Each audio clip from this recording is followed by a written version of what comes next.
Hello, my name is Paulicia Aguilar, your relationship coach, and my passion is helping others reach their God-given potential. Today, I'm going to be talking to you about perfectionism. Now, if you can hear me, I want you to tap a 1. All right. So, in talking about perfectionism, I want you to understand that there's just some things that really frustrate me. One of the things, I was talking to a client today, and she was telling me about how she had a big project that was due, and she was telling me about the timeline and all the things that she had to get done, and she had all of these wonderful ideas about how she was going to execute and what she was going to do. But when it came time to actually turn in the project, she didn't meet the deadline. Now, I'm going to give you 3 myths that really center around perfectionism. I don't want you to mistake when I say perfectionism as an equivalent to walking in excellence, because that's not perfectionism. Perfectionism is an unrelentless need to be perfect, to be seen as perfect, when you're really setting unrealistic standards for yourself and for other people. It can leave you emotionally exhausted and drained. So we're talking about something different when we talk about perfectionism versus excellence, because of course you want to, in everything that you do, in your relationships, in your professional and your personal things that you have going on, you want to put your best foot forward. You want to be confident, and you want to walk in authority. However, perfectionism is something totally different. So the first myth that I want to talk to you about is that perfectionists are the most successful. That is totally not true, because of some of the things that I've mentioned before.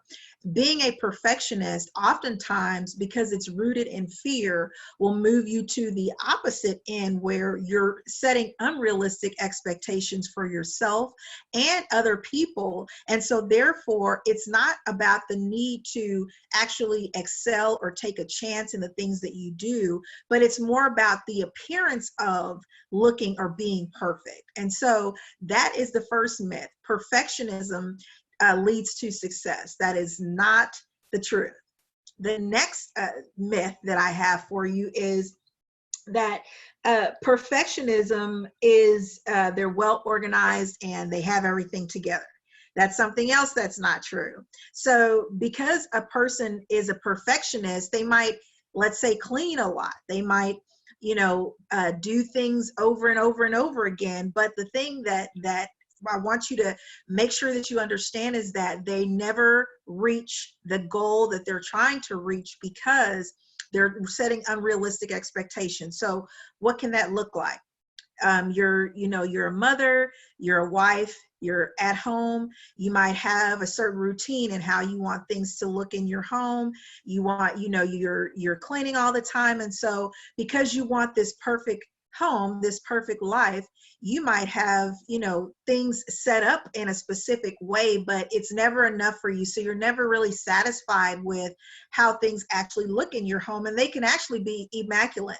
But because in your mind, you're thinking that it's not enough, what that translates to is that I'm not enough. Okay. And so again, perfectionism is rooted in fear. It's not aligned with who the person really is. The last myth that I want to dispel for you about perfectionism is that perfectionists, they are often, I can't read my notes here. Okay. So perfectionism, they will be accepted into the crowd. They'll be accepted as the cool person. Everybody will want to be around them because they're so perfect, right? They have the perfect smile. They dress perfectly in the eyes of others. And so that's also a myth, because, in relationships and different challenges that we face, you're going to experience rejection. You're going to experience, relationships that didn't work out.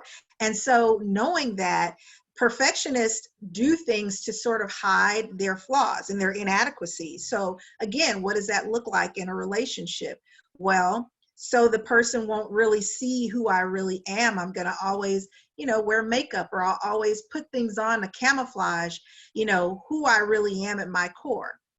And what ends up happening is after a while, all of those things that you're trying to cover up, they start to come apart at the seams. Why? Because you're putting on a facade. It's not really the real you, and I want you to think about this, even when you are having a big project at your job, right? And so you think that if you walk into a meeting room, or you're a lead of a project or whatever it is, that you have to look a certain way, or you have to talk a certain way, or dress a certain way for the crowd, or for to be accepted by people.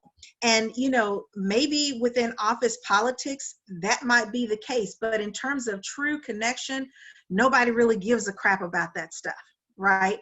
The thing is that true connection requires you to be vulnerable. And so saying to yourself that, oh my God, I have to talk in a certain way, I have to look a certain way for people to really hear me. Well, the thing is that you were already enough when you walked into the room. And that's why they chose you to go out and to be the lead of this project, because there's something inside of you maybe that you're not recognizing about yourself.